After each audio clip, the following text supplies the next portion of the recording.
second session. So आप लोगों का स्वागत है इस दूसरे सेशन में. So let's read our the verse which is the crux of this message. So हम एक आयत को पढ़ने जाएंगे. 2 Corinthians chapter 5 verse 21. It says 17. दूसरा कोरिन्थियों उसका 5 अध्याय उसका 17वीं आयत को हम पढ़ेंगे. Can someone read that?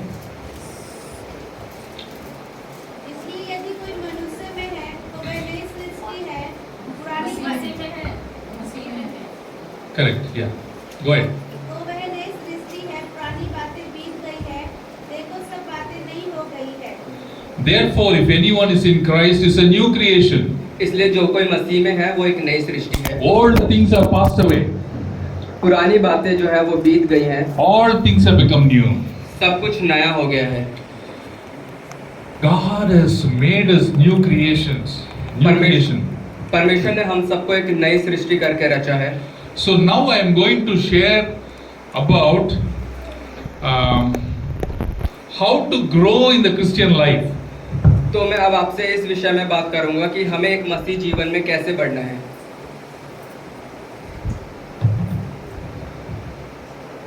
Many of us learn the word, हम में से बहुत से लोग वचन के बारे में सीखते हैं, but we don't apply.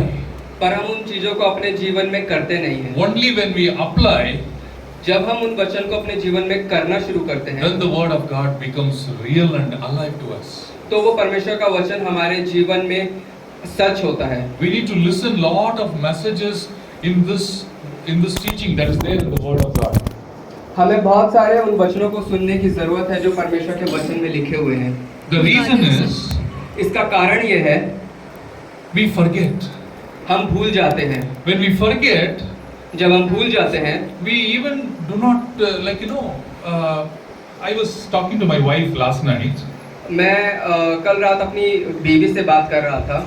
When we go to 5th standard, 6th standard and whatever the teacher teaches, जब हम 5वीं कक्षा या 6ठी कक्षा में होते हैं, जो हमारा शिक्षक हमें सिखाता है, if we don't learn everything in 5th standard, अगर हम सारी चीजों को उस 5वीं कक्षा में नहीं सीखते, when we go to 6th standard, you can't understand what is there.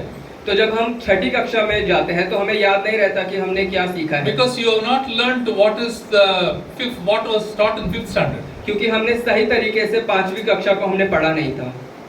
So it's very important for us to really understand this truth. तो हमारे लिए ये बहुत जरूरी है कि हम इस सच को समझें. Learn and then grow, keep growing. सीखें और फिर हम आगे बढ़ते रहें. And teach others. और हम दूसरों को सिखाएं. Okay. So if anyone is in Christ, is a new creation. तो अगर कोई परमेश्वर में है तो वो एक नई सृष्टि है. How did our Christian life begin? हमारा मसीह जीवन आखिर शुरू कैसे होता है? Many of us think we need to keep the commandments of God, only then we will be saved. हमें से बहुत से लोग हैं जो कि हम ये सोचते हैं कि जब हम आज्ञाओं को मानेंगे तो ही हम बढ़ सकते हैं. When I was in my school days, जब मैं अपने स्कूल में था, around 8th standard, 9th standard, मैं कुछ 8वीं या 9वीं कक्षा में होऊंगा. one pastor used to come to our neighborhood. तो एक पास्टर जो है वो हमारे पड़ोस में आते थे. He used to conduct a Bible study on Wednesdays. और वो वचन की शिक्षा देते थे बुधवार को. And my mother said that pastor is teaching very well. You also come and attend. तो sorry. My mother told me to attend the Bible study. तो जो मेरी माँ है वो मुझसे कहती थी कि तुम भी जाकर उसका अध्ययन करो वचन का.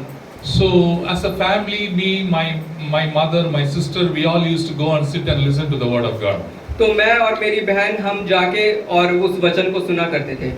And that pastor used to teach about the commandments, laws, and all the once he preached about the white throne judgment, I was literally fear came to me. So वो पास्टर जो है वो आज्ञाओं के बारे में और व्यवस्था के बारे में और उस सफेद सिंहासन की न्याय के बारे में वो सिखाते थे. तो जब मैंने सुना उस न्याय के सिंहासन के बारे में तो मैं बिल्कुल डर गया. The white throne judgment, everyone who are dead in the water, dead in the fire, dead, lost in the sky, everyone presenting before the God sitting on the white throne is judging everybody. So वो शिक्षा कुछ ऐसी थी कि परमेश्वर एक सिंहासन पर बैठा है, एक सिंहासन पे और वो सबको जज कर रहा है, किसी को आग में फेंक रहा है, किसी को पानी में फेंक रहा है, किसी को हवा में फेंक रहा है। सो वो मेरे लिए एक बहुत खौफनाक चीज थी। So when I heard that message, I didn't have sleep. तो जब मैंने उन चीजों को सुना तो मैं सो नहीं पाया। I used to beat my younger brother. मैं अपने छोटे भाई को मैं मारा करता था। And when we play football, cricket, we used to cheat and play all that. तो जब मैं उसके साथ खेला करता था तो उसमें मैं चीट भी करता था उसको। So all this became like, I am not going to stand before the Lord. So मैंने तो सोच लिया था कि अब मैं परमेश्वर के सामने खड़ा नहीं होने वाला And I am going to go to hell. और अब मैं नरक में ही जाऊंगा। So convinced. मैं पूरी तरीके से इस बात पे श्योर था। And that pastor goes on teaching about the law and all about the judgment, all about the eternal punishment. For me, oh no, so many nights no sleep. So जो वो पास्टर थे, वो पासवान थे, वो इन्हीं आज्ञाओं के बारे में और व्यवस्था के बारे में सिखाते थे और मैं सो नहीं पा रहा था उन सारी चीजों को। And I used to go and talk to him, like somehow to find some way out, way of escape. तो मैं उन पासवान के पास जाके पूछता था क्या इससे कुछ छुटकारा पाने का कोई रास्ता नहीं है। And I started reading the Bible. और मैंने फिर खुद वचन पढ़ना शुरू किया। I did lot of in my childhood I never used to read the Bible about what the Bible is saying. मैं जब वचन को पढ़ता था तो मैं ये नहीं पढ़ता था कि वचन क्या कह रहा है। I used to read what they said, only through that. मैं वचन को इस तरीके से पढ़ता था कि उन्होंने किस तरीके से समझाया, मैं उस नजरिए से मैं वचन को पढ़ता था। Whatever they taught, in the same way we see and the same fear. तो जो चीज वो हमें सिखाते थे मैं उस नजरिए से मैं उस वचन को सीख पा रहा था। They taught about judgment, they taught about law. I'm reading, yeah, it's law. So what? I couldn't understand. So जब वो व्यवस्था और वो हर एक न्याय की बारे में बात करते थे और वही चीजों को मैं वचन में भी देखता था तो मुझे लगता था कि हाँ वो सही बोल रहे हैं। Then once what happened, I started to read Galatians, book of Galatians. तो एक बार क्या हुआ कि मैं गलतियों की पुस्तक पढ़ने लगा। And in that Paul says, the gospel message, even if an angel comes from heaven and preaches any other gospel apart from the gospel of grace which I am teaching, let him be accursed. तो गलतियों की पुस्तक में पौलुस कुछ इस तरीके से लिखता है कि अगर स्वर्गदूत भी आकर तुम्हें कोई और सुसमाचार का प्रचार करे उससे हटके कि जो हमने तुम्हें सुनाया है तो वो श्रापित हो। And again I tell you, even if any man, any angel, even if an angel comes and preaches any other message, let him be accursed. और वो कहता है मैं फिर से इस बात को कहता हूँ कि अगर कोई स्वर्गदूत भी आकर तुम्हें कोई और सुसमाचार प्रचार करता है तो वो श्रापित है। Galatians 1:7-8-9, if you read, that says that. गलतियों उसका 1 का 7, 8 और 9 जब आप पढ़ेंगे तो हम उसमें ये सारी बातों को पाते हैं। And when I came to Ephesians chapter 2, और जब हम इफिसियों की पत्री उसकी दूसरी अध्याय में आते हैं, verse 8 and 9, can someone read that verse? Very important verse that transformed my life. और ये वो आयतें हैं जिन्होंने मेरे जीवन को बदला। क्योंकि विश्वास के द्वारा अनुग्रह ही से तुम्हारा उद्धार हुआ है और तुम्हारी ओर से नहीं वरन परमेश्वर का दान है और न कर्मों के कारण ऐसा न हो कि कोई घमंड करे। Yes. For by grace you are saved through faith and not of yourselves, it is a gift of God. अनुग्रह से विश्वास के द्वारा तुम्हारा उद्धार हुआ है और ये मसीह यीशु की तरफ से तुम्हारे लिए उपहार है। Salvation is a gift of God. जो सैल्वेशन है, जो उद्धार है, वो परमेश्वर का एक तोहफा है हमारे लिए। Not of works. ये कामों के द्वारा नहीं है। Lest any man should boast. कहीं ऐसा ना हो कि कोई इंसान अपने आप पे घमंड करे। Oh, when I read this verse, जब मैंने इन आयतों को पढ़ा, it gave me so much of relax, so much of freedom. इसने मुझे बहुत सारी शांति और एक आजादी को दिया। The burden of the law, the burden of sin was so heavy upon me, I couldn't sleep. तो जो उन पापों का बोझ जो मुझ पर था, उस वजह से मैं सो नहीं पा रहा था, उससे मुझे राहत मिली। But when I read this verse, I fell in love with Jesus. जब मैंने इन आयतों को पढ़ा तो मुझे परमेश्वर से प्यार होने लगा। What Jesus has done for me. कि क्या यीशु मसीह ने चीज को मेरे लिए किया He है। has finished every work. उसने हर एक कामों को मेरे लिए खत्म कर दिया। He is giving the salvation as a gift to me. कि उसने उद्धार का वो एक तोहफा है जो वो मुझको एक तोहफे के रूप में दे रहा है। Salvation is so precious. जो उद्धार है वो बहुत कीमती है। You know, all the precious stones in the world, all the gold cannot buy salvation. इस दुनिया का कोई भी सोना और कोई भी कीमती चीज जो है उद्धार को नहीं खरीद सकती। It is so expensive. वो इतना महंगा है। Salvation cannot be compared with any other gift. जो उद्धार है उसको किसी भी चीज से बराबरी नहीं की जा सकती उसकी। Such a precious gift, God is giving it as a gift to me. उद्धार जो कि इतनी अच्छी चीज है और इतनी एक्सपेंसिव चीज है, उसको परमेश्वर हमें एक तोहफे के रूप में And दे it's a देता gift है। of grace. और ये परमेश्वर के अनुग्रह है, It's a gift of love. और ये एक प्यार का एक तोहफा है। When someone loves you very much, how do they show that love? जब कोई आपसे प्रेम करता है तो वो किस तरीके से अपना प्रेम दिखाता है? They buy some gifts for you. वो आपके लिए कुछ तोहफों को खरीदता है। They come and tell you, you know, I just want to give this to you. You know, what do they do? You just have to receive it and say thank you. और जब आपसे कोई प्रेम करता है तो वो आपके पास आपको तोहफा देता है और आपको उसके बदले में सिर्फ धन्यवाद कहना होता If है। you say, okay, now how much I should pay? और अगर आप कहेंगे कि मैं आपको इसके बदले कितने रुपए दूं, That's an insult. तो वो उनके लिए एक बेइज्जती है। It's a gift of love. ये एक प्यार का एक तोहफा है। You just have to receive it with thanksgiving and be grateful to them. आपको बस उसे ग्रहण करना है और उसके लिए धन्यवादी होना है। That's what Jesus' gift is all about. परमेश्वर का तोहफा यही है। You know,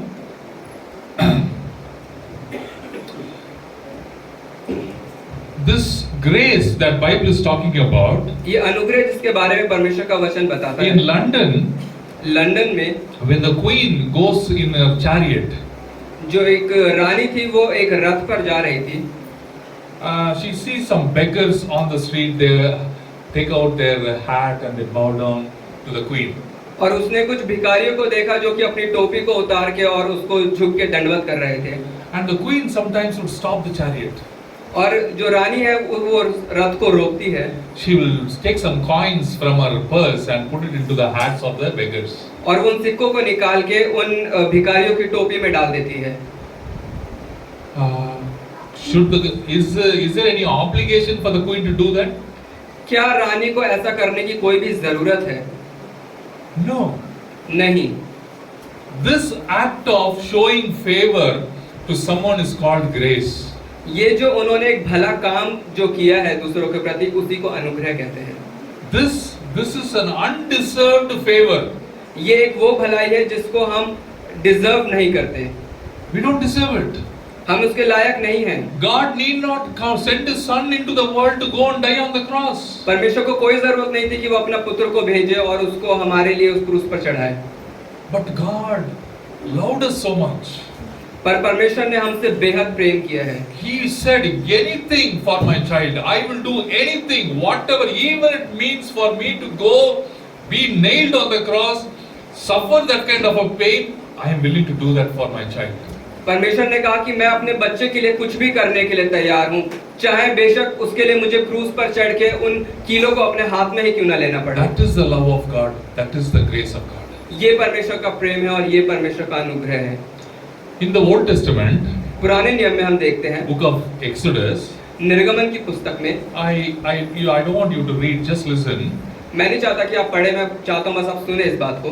God brought the Israelites from the Egypt. He delivered them and brought them out.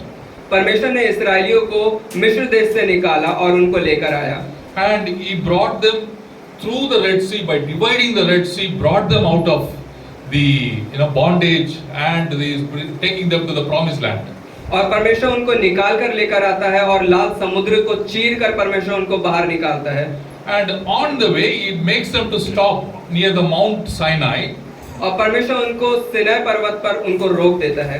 And tell to Moses, go and tell the people that prepare yourself. I am going to give you the law, the moral commandments, and the people are supposed to follow and obey that commandment.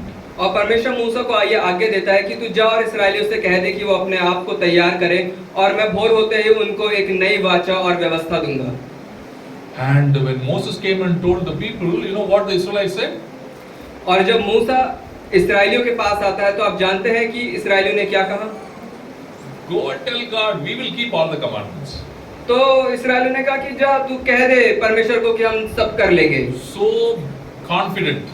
वो इतना उनके अंदर गुरूर था इस बात के They लिए। say, with our strength, we will keep all the commandments. Go and tell God. उन्होंने कहा कि हम अपने साहस में हम ये सारी चीजें को कर लेंगे, कह दे तू परमेश्वर से। When Moses comes and tells God, जब मूसा परमेश्वर के पास आता है और बताता you know, है, God's tone immediately changes. परमेश्वर इमीडिएटली अपने मन को बदल देता You है। know why the tone changed? Sorry? Why God's tone changed? परमेश्वर का आप देखते हैं कि कहने का जो तरीका है वो क्यों बदल जाता है? They do not know what is this commandment is all about. क्योंकि वो नहीं जानते थे कि ये जो आज्ञा है वो किस बारे में है। They were thinking they could keep the commandments with their strength. वो सोच रहे थे कि हम इसको अपने आप में इन आज्ञाओं को पालन कर सकते हैं। God tells them, tell all the people of Israel not even to come closer to the Mount Sinai. और परमेश्वर मूसा को कहता है कि इनको कह दे कि ये पर्वत के पास भी ना आने पाए। Not even animal. इवन उनके जो जानवर हैं वो भी नहीं। They should not come and touch the mountain. वो उसको छूने तक ना पाए उस पर्वत को। Because they were thinking that by their strength, with their human ability, they could keep the commandment. क्योंकि उनको लग रहा था कि वो अपने इंसानी ताकत और साहस से उस परमेश्वर की आज्ञाओं का पालन कर सकते हैं। Can anyone keep the commandments and become perfect before God? क्या ऐसा हो सकता है कि हम परमेश्वर की आज्ञाओं को मान जाएं और फिर हम बिल्कुल सिद्ध ठहरे परमेश्वर के सामने? You know what the Bible says? Turn your Bibles to Galatians. हम अपने पुस्तकों में वचन में हम निकालेंगे गलतियों की किताब Chapter 3. Galatians chapter 3 verse 19. तीसरा अध्याय Verse 19. और उसकी 19वीं आयत। Can someone read? क्या कोई पढ़ सकता है? तब फिर व्यवस्था क्यों दी गई? वह तो अपराधों के कारण बाद में दी गई कि उस वंश के आने तक है, जिसको प्रतिज्ञा दी गई थी, और वह स्वर्गदूतों के द्वारा एक मध्यस्थ के हाथ ठहराई गई। Yes. What purpose then does the law serve? तो इस व्यवस्था का देने का क्या मकसद था? It was added वो इसलिए दी गई because of transgressions बहुत से अपराधों के कारण, till the seed should come जब तक कि वो बीज नहीं आ जाता to whom the promise was made, जिसके लिए ये आज्ञा ठहराई गई। and it was appointed through the angels by the hand of a mediator. इसको कोई हिंदी में पढ़ देगा? Yes, that's good. Yeah. वो स्वर्गदूतों के द्वारा एक मध्यस्थ के हाथ ठहराई गई। So, 24th verse. Therefore, the law was a tutor तो जो ये व्यवस्था थी वो एक तरीके की शिक्षक थी to bring us to Christ, हमें यीशु मसीह के पास लाने के लिए, that we might be justified by faith. कि हम परमेश्वर के सामने विश्वास के द्वारा धर्मी See ठहरे। how clear the Bible is. जो वचन है वो बहुत स्पष्ट है। Law only shows your sin. जो व्यवस्था है वो सिर्फ आपके अपराधों को दिखाती It's है। like a mirror. वो एक सिर्फ शीशे के समान है। Morning we all get up. हम सब सुबह उठते हैं, We go and see the mirror. हम शीशे की तो देखते हैं। Does the mirror wash our face? क्या जो शीशा है वो हमारे चेहरे को साफ कर देता It है? only shows the dirt. वो सिर्फ ये दिखाता है कि हमारे चेहरे पे Your hair is disturbed. कि हमारे बाल बिखरे हुए So हैं। we go to something else. तो हम किसी और तरफ जाते हैं, We go to the water. हम पानी की तरफ जाते We हैं, wash our face. हम अपना मुंह धोते हैं, We comb our hair. हम अपने बालों को कंघी We करते set हैं, everything. हम अपने आप को सही से ड्रेसअप करते हैं। So something else should cleanse, not the mirror. तो जो शीशा है वो हमें साफ नहीं करता, पर दूसरी चीजें हैं जो कि हमें साफ So the करती हैं। law will only show you where are the areas where you are failing. तो व्यवस्था जो है वो सिर्फ ये चीजों को दर्शाती है कि हम किस जगह हम गिर रहे हैं। The commandment will not help you to walk in obedience. जो आज्ञा है वो आपको आज्ञाकारी होने में मदद नहीं करती। It is like a mirror. It will only show your fault. It will never help you. वो सिर्फ एक शीशे के समान है, वो सिर्फ आपकी खामियां आपको But दिखाती है। who will help? पर कौन आपकी मदद कर सकता है? Christ. सिर्फ यीशु See Masih. the word of God says, therefore the law was our tutor. इसलिए जो व्यवस्था थी वो हमारी शिक्षक थी सिर्फ। Galatians 3:24. I'm reading Galatians 3:24. गलतियों 3:24 आयत। Therefore the law was our tutor इसलिए जो व्यवस्था थी वो सिर्फ एक शिक्षक थी, to bring us to Christ, हमें सिर्फ परमेश्वर के पास लाने के लिए, that we might be justified by faith. कि हम विश्वास के द्वारा धर्मी ठहरे। So law, if the whole world, anyone who comes and stands before the law will say, I am a sinner. तो हर कोई जो पुरानी इन बातों पे विश्वास करता है वो यही आके कहेगा कि परमेश्वर मैं पापी हूँ। Law is so perfect. जो व्यवस्था है वो बिल्कुल सिद्ध है। The law says, "Thou shalt not have any other gods before me." जो व्यवस्था वो ये कहती है कि तुम किसी भी और चीज को अपना खुदा करके ना मानना। Do not make any gods according to the pattern in heaven or according to the pattern on earth. Don't make any images. तुम किसी भी चीज को अपना खुदा ना बनाना, ना तुम जो चीजें स्वर्ग में है और ना वो चीज जो कि पृथ्वी पर है। Don't take the name of the Lord in vain. अब तुम अपने परमेश्वर का नाम व्यर्थ में ना लेना। Just look at the world. सिर्फ आप लोग इस दुनिया की तरफ देखें। In Bangalore, there are so many temples, हमारे बेंगलोर में बहुत सारे मंदिर हैं, so many idols. बहुत सारे मूर्तियां हैं। What are the people doing? लोग क्या कर रहे हैं? The commandment God is saying, don't make any image. परमेश्वर का वचन साफ बताता है कि तुम अपने लिए कोई मूर्ति ना बनाना। They have broken. उन्होंने उस आज्ञा को तोड़ दिया है। What about us? हमारे बारे में क्या? Honor your father and mother. अपने माता पिता की आज्ञा मानना। What do we do? हम क्या करते हैं?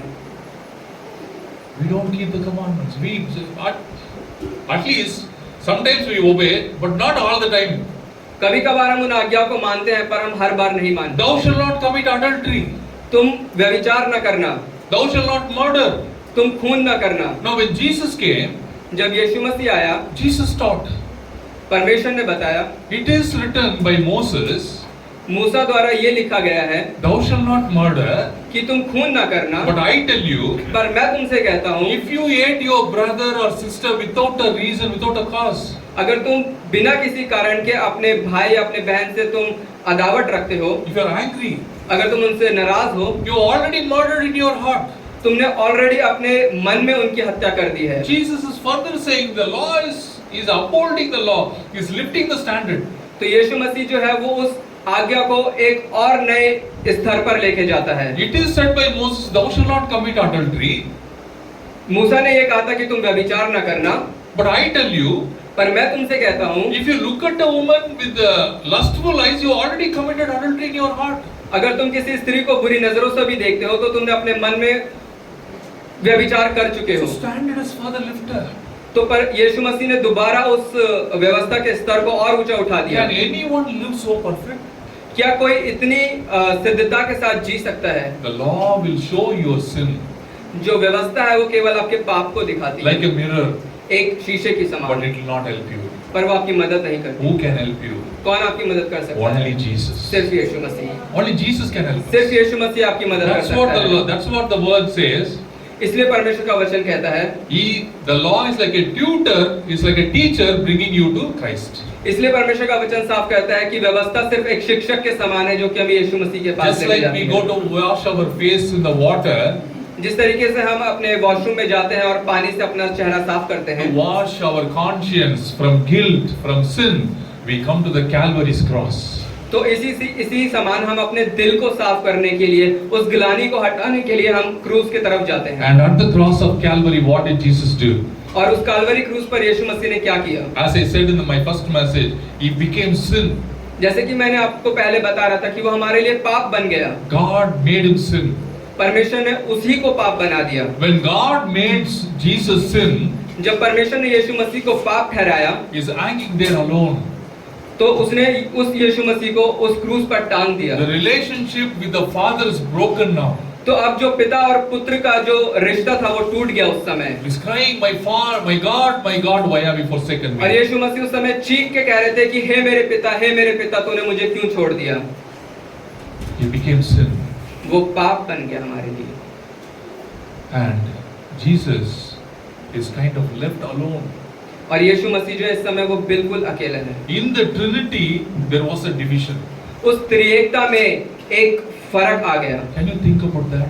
क्या आप उस बारे में सोच सकते हैं? When God created this world, जब परमेश्वर ने इस पृथ्वी की रचना करी, Father, Son and the Holy Spirit, all the three were involved in creating the world. तो उस समय पिता, पुत्र और पवित्र आत्मा एक साथ थे जब इस पृथ्वी की रचना की गई। And even on salvation, और हमारे उद्धार के समय भी Father, Son and the Holy Spirit, all the three are involved in accomplishing the salvation, but only the Son of God went to the cross, not the Father, not the Holy Spirit of God. हमें उद्धार दिलाने के लिए अभी पिता, पुत्र और पवित्र आत्मा मिलके काम कर रहे थे, लेकिन फर्क ये था कि यीशु मसीह जो कि पुत्र है वो सिर्फ अलग था। Morning, early morning, about 9 o'clock, Jesus was crucified. सुबह तकरीबन 9 बजे यीशु मसीह जो है उस क्रूस पर लटकाया गया। So Jesus was, for 6 hours, from morning 9 up to 3, he was hanging on the cross. तो यीशु मसीह जो था वो कम से कम 6 घंटे उस क्रूस पर लटका रहा, सुबह 9 बजे से दोपहर के 3 बजे तक। So as he was hanging, he was kind of, completing all his responsibility. तो जब वो उस क्रूस पर लटकाया गया था तो वो अपने हर एक जिम्मेदारियों को पूरा कर रहा था। He said उसने कहा to all the people who hate, who threw hatred on him, who threw anger on him, who threw vengeance on him, he said, Father, forgive them. वहाँ पे जितने भी लोग खड़े थे और वो परमेश्वर का उपहास कर रहे थे, ठट्टा उड़ा रहे थे और उसको मजाक बना रहे थे, उन सब के लिए उसने कहा, हे पिता तू इन्हें क्षमा कर। They know not what they do. इन्हें पता नहीं है कि ये कर क्या रहे हैं। And the thief who was hanging on his side, और एक चोर था जो कि उनके साइड में लटकाया गया था। one was mocking him. एक जो है वो परमेश्वर का ठट्टा कर रहा था। If you are Christ, save yourself and save us. अगर तू परमेश्वर का पुत्र है तो अपने आप को बचा ले और हमें भी। Jesus said, and Jesus was quiet, and the other soldier says, we deserve the punishment, but this person, he doesn't deserve. When he looks to Jesus and says, when you come in your kingdom, remember me. तो इस पर दूसरा चोर है वो कुछ इस तरीके से कहता है कि हम तो अपने अपराधों के लायक हैं और हम सही सजा को पा रहे हैं, लेकिन इसने कुछ नहीं किया है। और वो यीशु मसीह से कहता है कि हे परमेश्वर, जब तू अपने राज्य में है तो तू मुझको स्मरण करना। In 3 words, Jesus presents the gospel to that man. सिर्फ 3 शब्दों में यीशु मसीह ने उसको सुसमाचार सुनाया। Today you'll be with me in paradise. कि तू आज ही मेरे साथ स्वर्गलोक में होगा। Salvation, even on the cross, he gives to the soul, the thief. उस क्रूस पर होने के बावजूद भी यीशु मसीह जो है उसको उद्धार दे रहे हैं। Then the responsibility of the mother, he hands over to John. He tells, here is your son. तो अब जो उसकी माँ की जिम्मेदारी है वो उसको भी पूरा करता है और वो यूहन्ना को बोलता है कि ये है तेरी माँ। So till this point he was calm and quiet and he was fulfilling, even in that excruciating pain, he was completing all the responsibility. इतने दर्द में होने के बाद भी यीशु मसीह अपनी हर एक जिम्मेदारी को उस क्रूस पर पूरा कर रहा था। But fourth word is something very different. पर जो उसका चौथा वचन था वो बहुत अलग था। Why? Because Jesus had that connection right with the Father. जानते हैं क्यों? क्योंकि यीशु मसीह का एक सीधा एक कनेक्शन है परमेश्वर के साथ, With the Father. पिता के साथ। But now that connection is broken. पर अब वो जो कनेक्शन है वो टूट चुका है। In the Trinity there is a separation. अब इस त्रिएकता में एक अलगाव आ गया है। Think about it. How much Jesus, how much God has loved us, even willing to go to hell. आप सोच सकते हैं कि कितना परमेश्वर हमसे प्रेम करता है कि वो नरक से भी होके गुजरने के लिए You know तैयार what है। is hell? क्या आप जानते हैं कि नरक क्या है? Hell is a place नरक एक ऐसी जगह है where you cannot feel the presence of God. जहाँ पे आप परमेश्वर की उपस्थिति महसूस नहीं कर सकते, You cannot feel peace. आप शांति महसूस नहीं कर सकते, You cannot feel joy. आप आनंद महसूस नहीं कर सकते। Disturbance. एक अजीब सी बेचैनी होती है, Agony. एक गुस्सा होता है, Burning. एक जलजलाहट होती है, Thirsty. प्यास होती है। All this kind of experience. इस तरीके के कुछ अनुभव होते हैं And that is exactly what Jesus was experiencing on the cross. और यही सारी चीजों को यीशु मसीह उस क्रूस पर अनुभव कर रहे थे।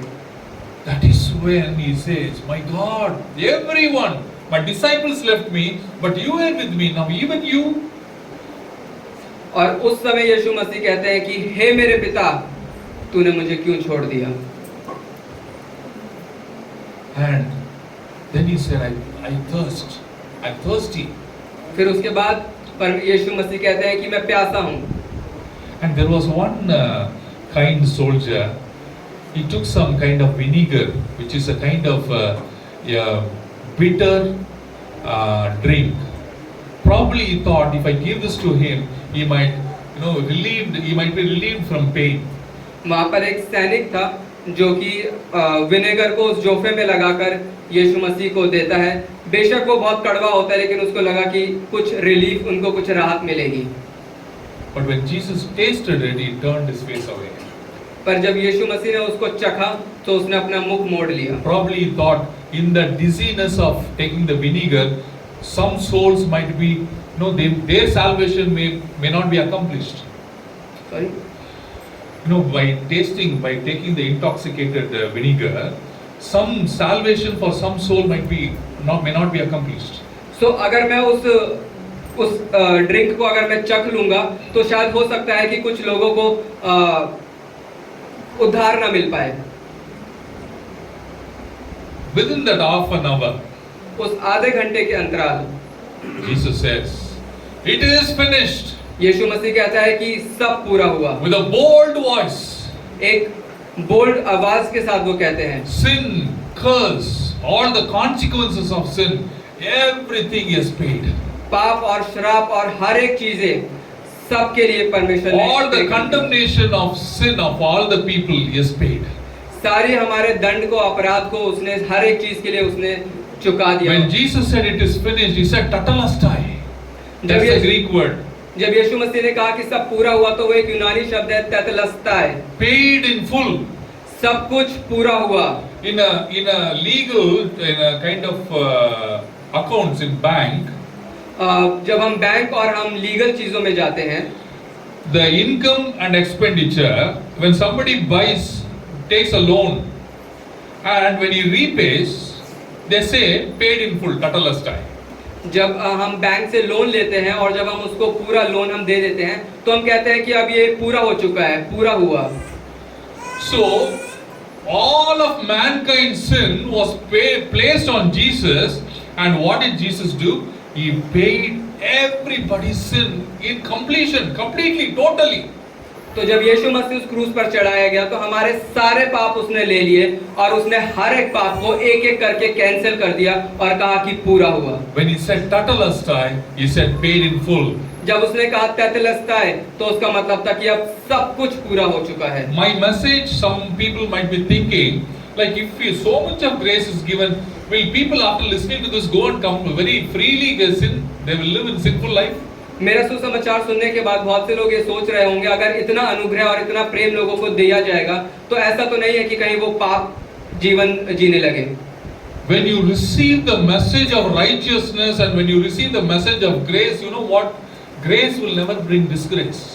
जब हम परमेश्वर के इस धार्मिकता के सुसमाचार को सुनते हैं तो आप जानते हैं कि क्या होता है कि हम परमेश्वर के लिए और हम प्रेमी हो जाते हैं। Just as we were living in sin and all kinds of sinful activities, the full dedicating ourselves completely to Jesus and doing all the righteous work that God expects, that is what the grace will do. जो अनुग्रह है वो ये करता है कि हमें उस जीवन से, जब हम पूरे पाप में धंसे हुए थे, उस जीवन से निकाल के हमें उस जीवन में लेकर आता है जहां हम अपने जीवन को पूरी तरीके से समर्पित कर देते हैं। When we think of all our sinful life, you know what? We feel bad. Why did I do all that? Why did I do all that? अनुग्रह ये करता है कि जब हम अपने पुराने जीवन की तरफ देखेंगे तो हम बोलेंगे कि ये मैं क्या कर रहा था। But Paul says, I leave behind all that I did. I do what Christ has called me to do. पर पौलुस बहुत साफ शब्दों में ये कहता है कि मैंने पुरानी बातों को पीछे छोड़कर मैं आगे की तरफ बढ़ता चला जाता हूँ। That is the same commitment God is expecting from us. और परमेश्वर यही चीज हमसे भी उम्मीद करता है। Now, salvation, Jesus has completely finished. अब जो उद्धार का जो कार्य है वो यीशु मसीह ने पूरी तरीके से समाप्त कर He दिया। has nothing left undone in our life. उसने कुछ भी ऐसा नहीं है जो कि अधूरा छोड़ा हो। Nothing he has left. He has finished everything. उसने कुछ भी नहीं छोड़ा, सब पूरा कर दिया। In Colossians chapter 2 verse 10, कोलोसियों की पत्री उसका दूसरा अध्याय chapter 2 verse 10 says, आयत 10 ये कहती है, for you are complete in him. For you are और तुम complete. उसी में भरपूर हो जाओ जो हमारी सारी प्रधानता और अधिकार का शिरोमणि है। Yes, who is the head of all principalities and power. He is complete. We are complete in Christ. हम परमेश्वर में संपूर्ण हैं। Sampurna. Yeah, we are complete. हम संपूर्ण हैं यीशु मसीह में। So nothing is lacking. तो अब कुछ कमी रह नहीं गई है। In the salvation that Jesus accomplished, He has not left anything undone. तो उस उद्धार के कार्य में यीशु मसीह ने कोई भी कमी नहीं छोड़ी है। And after saying it is finished, you know what happened? The last seventh word that Jesus said.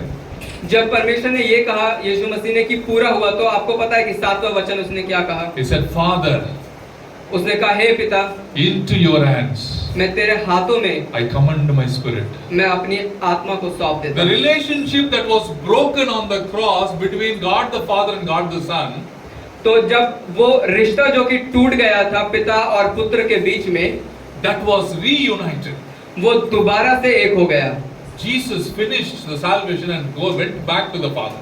यीशु मसीह ने उस कार्य को पूरा करके, उस उद्धार के कार्य को पूरा करके पिता के पास दोबारा चला गया। And He went to heaven और वो after स्वर्ग ascension.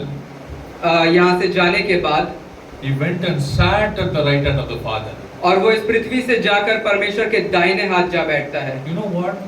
क्या आप जानते हैं? High priest can never sit down. जो एक महायाजक है वो कभी भी बैठ नहीं सकता। If you study the tabernacle or the temple, अगर आप तंबू और पुराने जमाने के मंदिर के बारे में आप देखते the हैं, priest work is every day people will come with their sheep and a pigeon and so many offerings, so that the priest has to go examine if it is perfect, then cut the animal, take the blood, sprinkle on the mercy seat, bring the forgiveness, work, they have to keep on working. तो जो याजक का काम है वो पुराने जमाने में कुछ इस तरीके से होता था कि उनके पास बहुत सारे लोग आते थे, अलग अलग पशु को लेके, कोई कबूतर को, कोई मेमने को लेकर आता था और वो उसको काटते थे और उसका जो लहू होता है वो उस दया की जो कुर्सी है उस पर छिड़कते थे और जो माफी है वो वहां से रिलीज होती थी लोगों के लिए। So a high priest can never sit, a priest can never sit. तो एक महायाजक जो है उसका काम बहुत बिजी है और वो कभी बैठ नहीं सकता। But Jesus' work was so perfect, पर यीशु मसीह का कार्य इतना सिद्ध था, there's nothing more to do. उसके लिए कुछ बचा नहीं था और कुछ करने के लिए। Jesus went with his own blood. यीशु मसीह ने अपने खुद के रक्त को बहाया He went to the very mercy, very presence of God. और वो ये पर अपने पिता की उपस्थिति में गया And on the right side he sits down. और परमेश्वर के दाहिने हाथ वो जाकर बैठा। That is the work that Jesus done. ये जो कार्य है वो यीशु मसीह ने आपके और मेरे लिए किया है। You know, in the creation, पृथ्वी की रचना के समय 6 days, 6 दिन whatever God planned, जो कुछ परमेश्वर ने प्लान किया He was था, doing it so perfect. वो इतने सिद्धता के साथ उसको कर रहा था। Whatever has to be done on the first day, जो कुछ पहले दिन होना था, it says, it was evening and it was morning the first day. उसने कहा कि अब संध्या हुई और फिर सुबह हुई और ये पहला दिन He हुआ। has finished the first 2 days work.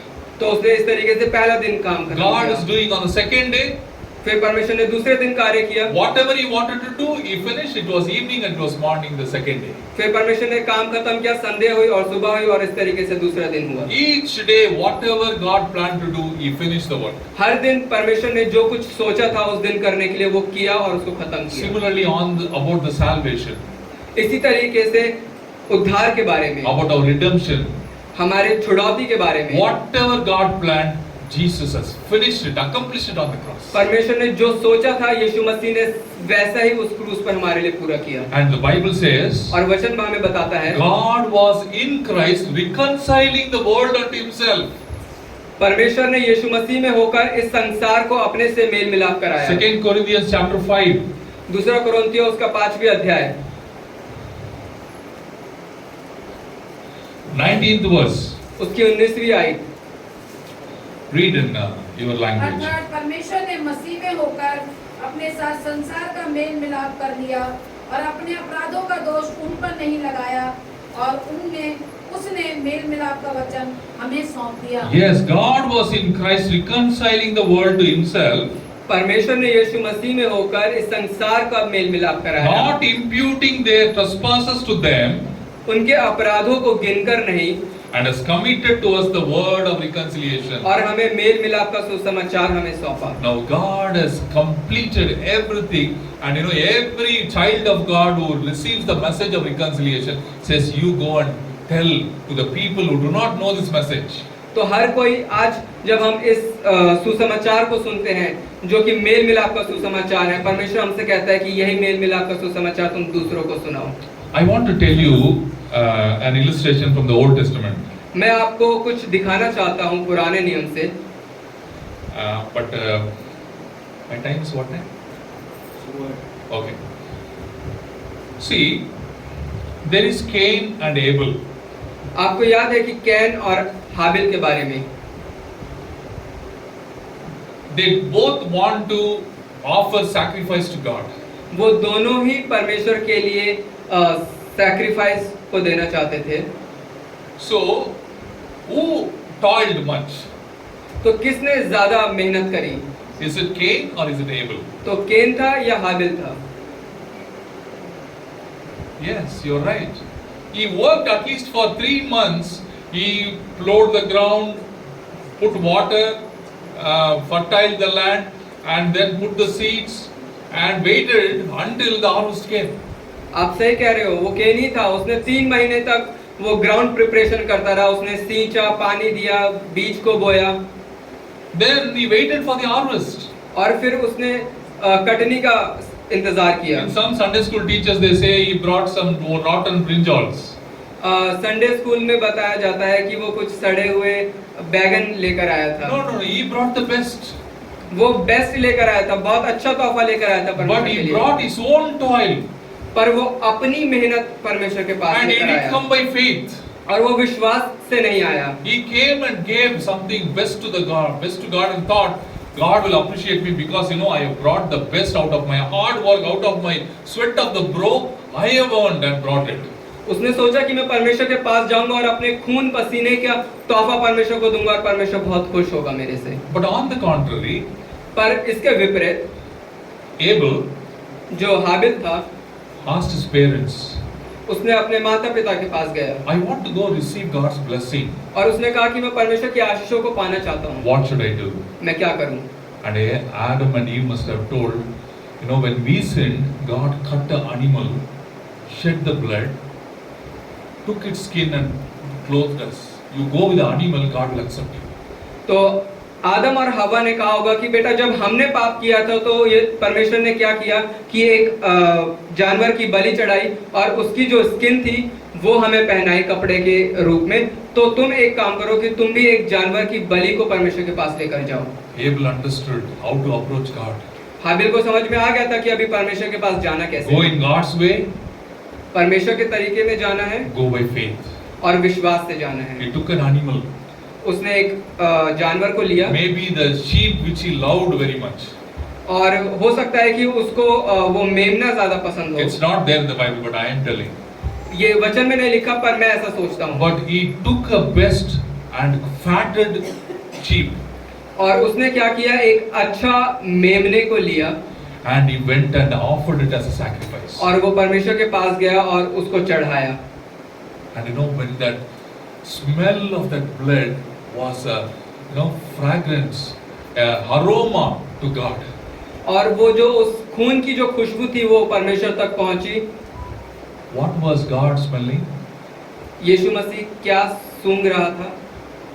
What did God smell? यीशु परमेश्वर ने क्या सूंघा जब उसने बलि चढ़ाई? He smelled the blood of his son which is going to come and sacrifice after thousands of years. उसने उस खून को सूंघा जो कि हजारों साल बाद उसके खुद के पुत्र द्वारा बहाया जाने वाला That है। is why he was so pleased. इसलिए जो परमेश्वर था वो हाबिल से And he बहुत खुश था। accepted Abel's offering, और उसने हाबिल के जो भेंट थी उसको ग्रहण किया, but he rejected Cain's offering. पर उसने जो कैन की जो बलि थी उसको उसने Today नकार दिया। many people think I have to go to God, give him money, give him something. That's what the worldly people are thinking. जो बाहर की संसारी दुनिया है वो ये सोचती है कि मुझे जब परमेश्वर के पास जाना है तो मुझे पैसा और बहुत सारी चीजों को लेकर जाना है। They think if I give my best, God would accept me. उनको लगता है कि अगर मैं अपना बेहतर दूंगा तो जो खुदा है वो प्रसन्न होगा But मेरे से। God says, come with faith. पर परमेश्वर कहता है कि तुम विश्वास से मेरे पास आओ, Accept my grace. मेरे अनुग्रह को ग्रहण करो। That is how you get, the salvation and the blessings. इस तरीके से तुम उद्धार को और आशीषों को And if you पाओ। come to book of Hebrews, chapter 11, जब हम इब्रानियों की किताब में आते हैं, I am surprised, chapter 11, अध्याय 11 verse 4 onwards. और उसकी चौथी आयत से हम कुछ आगे पढ़ेंगे। By faith, Abel offered to God a more excellent sacrifice than Cain. हाबिल ने विश्वास के द्वारा ही कैन से अच्छा एक बलि को परमेश्वर के लिए चढ़ाया। I am surprised. I am not able to see the name of Adam here. मैं अचंभित हूँ कि मैंने यहाँ पे आदम के नाम को नहीं देख पा रहा हूँ। Will we see Adam in heaven? क्या हम आदम को स्वर्ग में देख भी पाएंगे? I don't know. मुझे नहीं पता। He lived 930 years. वो 930 साल जिया। Bible never records he offered any sacrifice to God. परमेश्वर का वचन हमें एक बार भी नहीं बताता कि उसने कोई बलि चढ़ाई परमेश्वर के I लिए। don't even know if he really trusted God after that. मुझे नहीं पता कि उसने परमेश्वर पर भरोसा भी किया उसके बाद। Because the Bible starts the list of the people who are came by faith. It starts from Abel and not from Adam. क्योंकि जब हम इस पुस्तक में देखते हैं तो जो नाम है वो एबेल से शुरू होता है और आदम से शुरू नहीं होता है। And after Abel comes Enoch, and then Abraham and Noah, and after that Abraham, Isaac, Jacob, and the list goes on. Abraham के बाद फिर एनोक आता है, फिर उसके बाद नोहा आता है, फिर अब्राहम आता है और फिर इस तरीके से जो लिस्ट है वो आगे चलती जा रही है। And with the believers on the church, this list of faith becomes complete. और जब हम अब ये विश्वासी जब हम इस स्टेज पे आ गए हैं कि हम सब विश्वास करते हैं तो अब वो जो है लिस्ट वो खत्म होती है। And that's what in verse 39-40 it reads. और इस तरीके से लिखा हुआ है आयत में, Hebrew 11th chapter 39-40. 11वीं आयत उसका हम 40वें आयत पढ़ेंगे। And all these having obtained a good testimony through faith did not receive the promise, but God having provided something better for us, that they should not be made perfect apart from us. कोई इसको हिंदी में पढ़ देगा। परमेश्वर ने हमारे लिए पहले ही से एक उत्तम बात ठहराई कि वे हमारे बिना सिद्धता को ना पहुंचे। Yeah. So they will become perfect through us after we are added into the church. Sorry? After believers in the church are added to that list of believers. तो It जब becomes ये yeah. तो जब हम विश्वासी जब हम उसको ग्रहण कर लेते हैं तो अब ये जो लिस्ट है वो खत्म हो जाती है। Right. So why I brought about Cain and Abel was, when we come by faith, God is pleased with that. तो मैं क्यों कैन और हाबिल का जो उदाहरण मैं इस आपके पास लेकर आया, क्योंकि जब हम जैसे हाबिल ने किया जब हम वैसे करते हैं तो परमेश्वर प्रसन्न होता है, Not by works. हमारे कार्यों से नहीं। Now quickly I will wind up my message with this I said by grace, how do we live our Christian life by grace? तो मैं जल्दी से इस वचन को समाप्त करना चाहूंगा और हम सीखेंगे कि किस तरीके से हम अनुग्रह से हम अपने मसीह जीवन को व्यतीत कर सकते हैं। Turn your Bibles to Romans chapter 5, हम रोमियो की पत्री उसका 5वां अध्याय निकालेंगे, verse 17. उसकी 17वीं आयत। क्योंकि जब एक मनुष्य के अपराध के कारण मृत्यु ने उसको एक ही के द्वारा राज्य किया, तो जो लोग अनुग्रह और धर्मी रूपी वरदान बहुतायत से पाते हैं, वे एक मनुष्य के अर्थात यीशु मसीह के द्वारा अवश्य ही अनंत जीवन में राज्य करेंगे। So it says, if by one man's sin death reigned through that one, तो परमेश्वर का वचन इस तरीके से बताता है, अगर किसी एक व्यक्ति के जरिए इस संसार में मृत्यु ने राज्य किया, much more. तो उससे भी कहीं अधिक। That's a very important word. ये बहुत इम्पोर्टेंट शब्द है ये। Those who receive abundance of grace जिन लोगों ने बहुतायत से अनुग्रह को पाया and the gift of righteousness और उस धार्मिकता के तोहफे को पाया, will reign in life वो अपने जीवन में विजय पाएंगे through the one Jesus Christ. परमेश्वर यीशु मसीह के द्वारा। So I told by how to live by grace and how to overcome every kind of hurdles, every situation in our life. तो जैसे कि मैं आपको बोल रहा था कि मैं आपको बताऊंगा कि किस तरीके से हम अनुग्रह से हम अपने जीवन में जी सकते हैं और हम अपने परेशानियों को हम तोड़ के बाहर आ सकते So हैं। if sin could do so many things which came through one man Adam, तो अगर पाप जो कि एक मनुष्य से आया वो इतना कुछ कर सकता है, how much more could the abundance of grace that is given by Jesus would conquer in this world? तो उससे भी कई ज्यादा अधिक परमेश्वर का वचन बताता है कि परमेश्वर का अनुग्रह जो उसने दिया वो हमारे जीवन में बहुतायत से होगा और हमारे जीवन में एक विजय को लेकर It आएगा। is like this, when a moped, you know, the small vehicle. Sisters, do you understand what is a moped? The vehicle, small scooty. Scooty. Yeah, scooty. So scooty can go in the speed of 60, 70, maximum 80, it will kind of vibrate. तो scooty जो होती है वो 60 और 70 की speed में जा सकती है और उसके बाद वो हिलने लगेगी। Think about a race bike. और अब हम उस रेसिंग बाइक्स को आप सोच सकते हो 2000 kilometers, 4000 kilometers speed. 2000 kilometre 4000 kilometre उसकी स्पीड होती है। It cannot be driven in this normal road. वो इस आम सड़कों पर नहीं चल सकती It requires a racing track. और उसको एक रेसिंग ट्रैक की जरूरत होती है। It goes in a very high speed. Zoom, it is gone like how many kilometers, hundreds of kilometers. That speed. वो बहुत तेजी से चलती है, बहुत वेग से चलती है और 100 किलोमीटर को तो वो बहुत आसानी से पार कर जाती है। If Adam, when he allowed sin to come into human race, and if the sin could do so much, तो अगर आदम के जरिए पाप हुआ और उस पाप ने इतना सब कुछ कर दिया, think about God with an eternal spirit became a human being and he has accomplished salvation. How much more could that do in our life?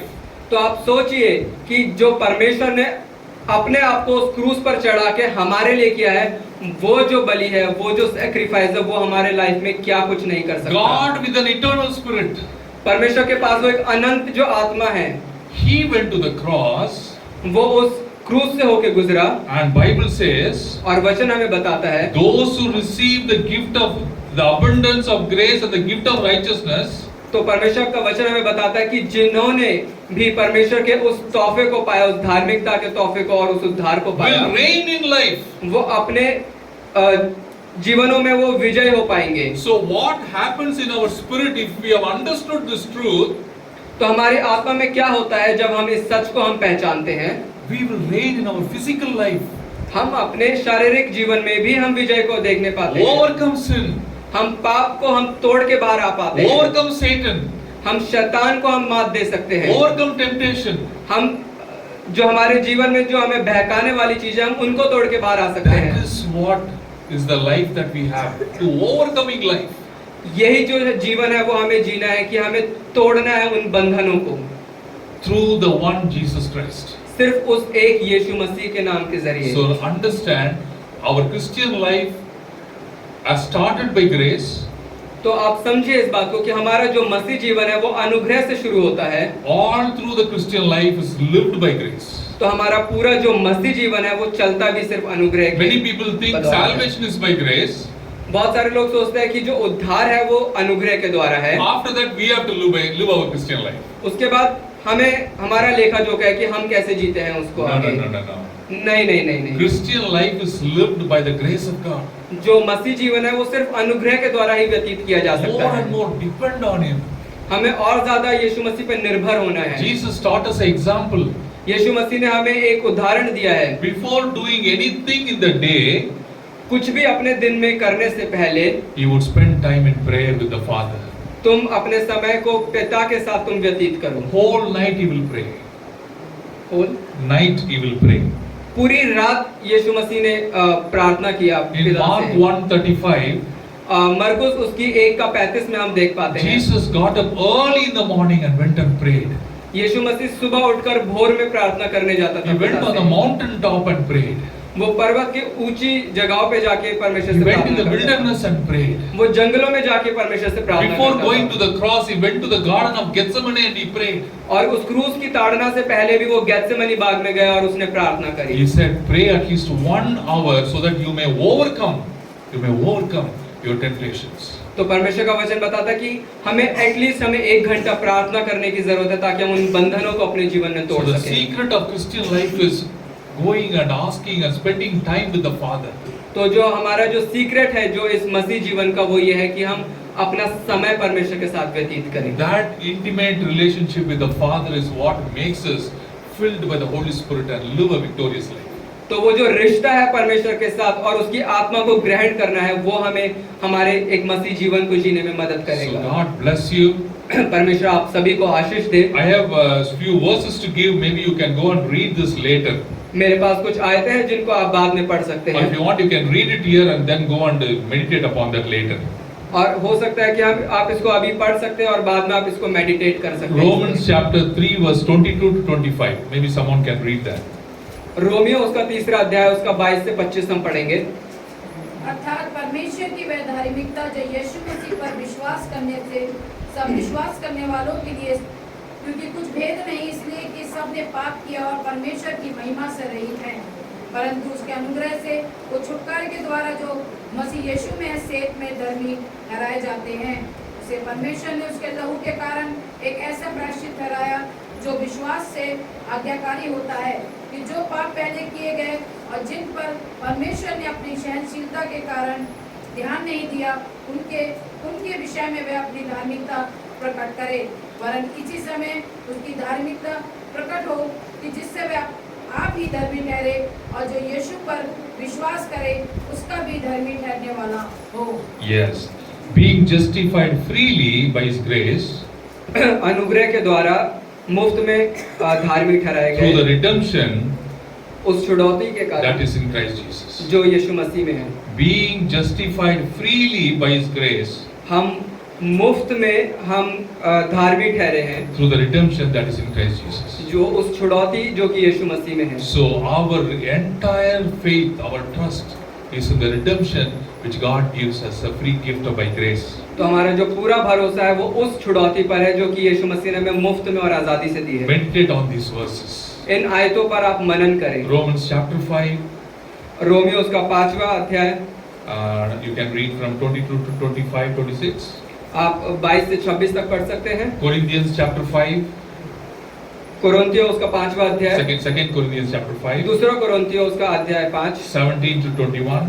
17 से लेकर 21 तक। These passages, and also if you can read Ephesians chapter 4 verse 24.